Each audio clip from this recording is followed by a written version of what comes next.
Brother, నువ్వు fishermens కోసం stand తీసుకుంటున్నావు కదా, అసలు అంత స్టాండ్ తీసుకోవాల్సిన అవసరం ఏముంది?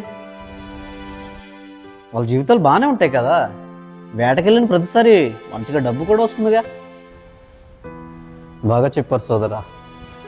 మేబీ మీకు ఒక ఫిషర్మెన్ కష్టాలు తెలిసి ఉండకపోవచ్చు, అందుకే మీరు ఇలా మాట్లాడుతూ ఉండవచ్చు.